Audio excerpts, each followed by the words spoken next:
नमस्कार, मैं रवीश कुमार। आप देख रहे हैं देश की बात 6 से 7। सरकार कभी नहीं बताएगी कि कितने लोग तालाबंदी के दौरान बेरोजगार हुए हैं, उनकी सैलरी बंद हुई है। लघु एवं मध्यम उद्योगों के संगठन ने अप्रैल से जून के बीच एक तीसरा सर्वे किया है, तीसरी बार। इस सर्वे का नाम है कोविड क्वार्टर। इस सेक्टर पर ये तीसरा राष्ट्रीय सर्वे है। संगठन के लोगों का कहना है कि जून में 2.5 से 3 करोड़ रोजगार चले गए। अगस्त तक 1 से 1.5 करोड़ और रोजगार जा सकते हैं।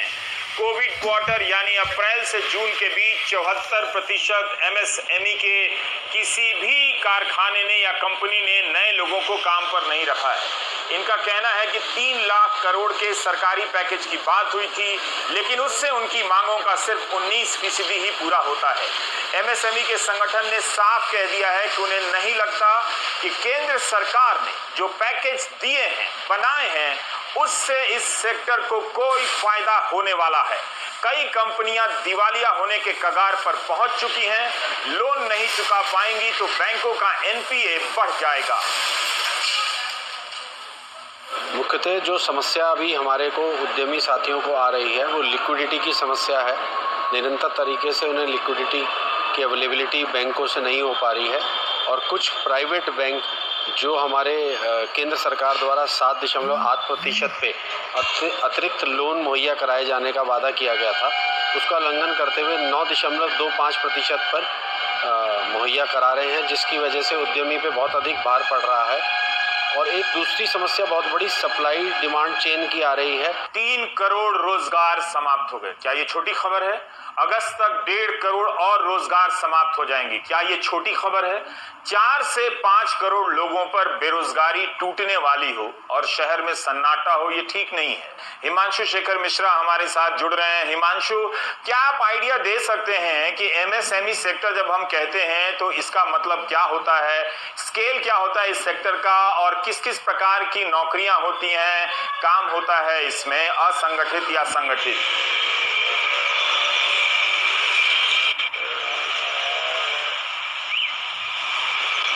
देखिए, इसको मोटे तौर पे कहते हैं micro small and medium enterprises, यानी इसमें छोटे लघु और मध्यम उद्योग, यानी 50 करोड़ 100 करोड़ 200 करोड़ तक की जो फैक्ट्रियां होती हैं, उद्योग धंधे होते हैं, उनको छोटे लघु और मध्यम उद्योगों की श्रेणी में रखा जाता है। मंत्रालय का, भारत सरकार का जो अपना आकलन है, उसके हिसाब से आज देश में करीब 6.3 करोड़ ऐसे छोटे लघु और मध्यम उद्योग हैं, जिसमें करीब 11.10 यानी 11.25 करोड़ के आसपास लोग इसमें एम्प्लॉयड हैं। अगर लघु उद्योग संघ का ये कहना है कि इस संकट के दौरान, लॉकडाउन के फेज के दौरान 2.5 से 3 करोड़ लोगों की नौकरियां जा चुकी हैं, तो इसका सीधा मतलब है कि कम से कम 1/4 लोग जो छोटे और लघु उद्योगों में काम करते थे, वो अपना रोजगार खो चुके हैं। दूसरी चेतावनी इस रिपोर्ट में ये है कि हालात अब भी ठीक नहीं हुए हैं, क्योंकि संकट बना हुआ है और इस वजह से करीब 1.5 करोड़ और लोगों की नौकरियां अगस्त तक जा सकती हैं। तीसरी महत्वपूर्ण बात इसमें ये कही गई है कि सरकार ने अपनी तरफ से एक बड़ा पैकेज का ऐलान किया था, जिसमें ये कहा गया था 3 लाख करोड़ का कोलैटरल फ्री लोन दिया जाएगा। साथ ही स्ट्रेस जो एमएसएमईज हैं, उनके लिए 20,000 करोड़ के लिए अलग से उसकी राशि आवंटित की गई थी। साथ ही एक इक्विटी इन्फ्यूजन के लिए भी 50,000 करोड़ का एक योजना का ऐलान हुआ था, यानी कुल 3,70,000 करोड़ का स्टिमुलस पैकेज का ऐलान वित्त मंत्री ने 20 मई को किया था।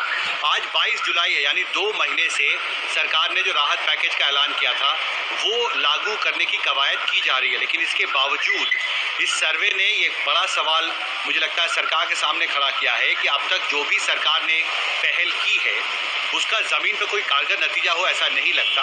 और सर्वे में बहुत साफ शब्दों में कहा गया है कि सिर्फ 19% ऐसे छोटे और लघु उद्योग हैं जिन्होंने सर्वे के दौरान लघु उद्योग संघ को और स्कॉच कंसल्टेंसी ग्रुप को ये बताया है कि उनके लिए ये जो पूरा पैकेज है, जो डिमांड थी उनकी, वो फुलफिल हुई है। सिर्फ 19%, यानी 81%, 80% से ज़्यादा छोटे लघु और मध्यम उद्योग हैं जो संतुष्ट नहीं है सरकार ने जो कुछ भी पहल किया है। और इसमें यह भी कहा गया है कि सरकार की जो योजनाएं हैं वो यूजफुल नहीं है। बहुत साफ शब्दों में ये कहा गया है, MSME do not perceive the existing government schemes to be useful. इसका सीधा मैसेज इस सर्वे का ये है कि भारत सरकार को इन करोड़ों लोगों का जो रोजगार छीना है और जिनका और रोजगार छीन सकता है अगर हालात नहीं सुधरे, तो और बड़े स्तर पर हस्तक्षेप करना होगा लोगों की नौकरियों को बचाने के लिए।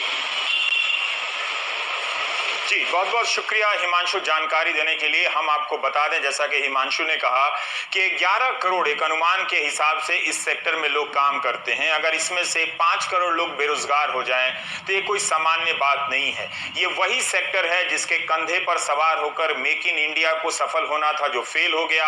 अब इसके कंधे पर आत्मनिर्भर भारत का बोझ डाला गया है, नई पैकेजिंग की गई है। आप जरा सा 2-3 साल पहले की खबरों को सर्च करें कि इसी सेक्टर को मुद्रा लोन दिए जाने की बात होती थी। चुनाव में कहा जाता था कि मुद्रा लोन के जरिए 8 करोड़ रोजगार का सृजन कर दिया गया है। जब डेटा मांगा जाता था तो कुछ पता नहीं चलता था। लोन की राशि से हिसाब लगाया जाता था कि इतना लोन दिया गया है तो 1 लाख के लोन पर इतना रोजगार बना, तो 8 करोड़ लोगों का या 5 करोड़ लोगों का अलग अलग बयान है। अमित शाह से लेकर तमाम मंत्रियों के वो दिए जाते थे।